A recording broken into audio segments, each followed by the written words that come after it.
So with this test, it's a little bit more advanced, but it really helps you target to see if you end up having tight hip flexors and a couple other things. And I'll get Donnelly to demonstrate it. And what this test is specifically called is the Thomas test. So I'm looking at going on the edge of a table. So I'm sitting on the edge of the table, preferably like where my sit bones are, ischial tuberosities. So I'm sitting there, and then I'm going to take one of the knees and pull it up towards me. So now what I've done is I've kind of locked up that pelvis.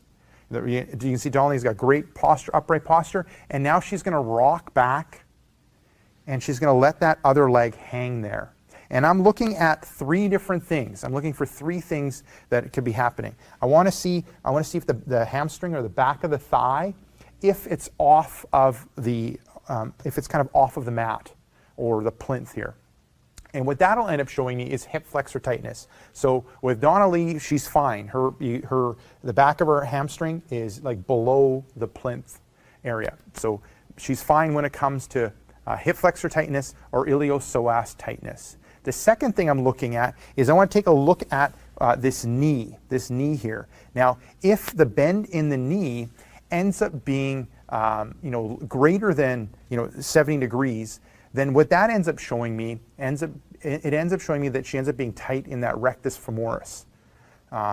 So what I'm looking at is this ends up being 90. If it ends up being less than 70, so from here to straight, it ends up showing me that she ends up being tight in that rectus femoris muscle. So bent to here is 90, and if she's here or more, that ends up showing me that she ends up being tight in that rectus femoris that I end up needed targeting. Now the third, so with her, she ends up being, it looks like that she's tight in that rectus femoris, and it's something that I need to work on. Then the third thing that it ends up showing me is I'm looking at her knee and seeing how it is in line with her hip. If the knee is out to the side, that ends up showing you that she ends up having IT band tightness. So out to the side here, there ends up being tightness in the IT band. And if I see that leg out to the side, then that ends up showing me that it's something that I need to work on with her, loosening up that IT band. Perfect. And now, Donnelly, I'll get you to switch over and go to the other side. So we looked at that right leg. Now we'll try the other side. Good, pulling it close, great, rocking back. And then I'm going to work a little quicker with this one. So I'm looking here, she's fine with a hip flexor tightness or iliopsoas. If I'm looking here, is it looking at this being 90, is she less than 70? So I would say yes. And if I kind of test, I can see that she's tight through there. It's something that I need to work on with her. If I look at that knee in line with the hip, it's fine that it's not popped out to the side, but if it was popped out to the side like this, the knee outside of that hip, that would show me that she has IT band tightness, so she doesn't.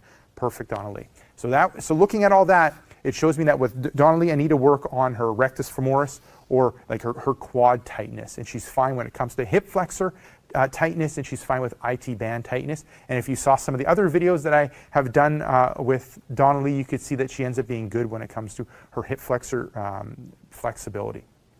So there you go. Give that test a go. What ends up working well is if you use like your iPhone and you go through the movement and someone kind of films you go through the movement from the side and from the front, you can end up taking a look at it.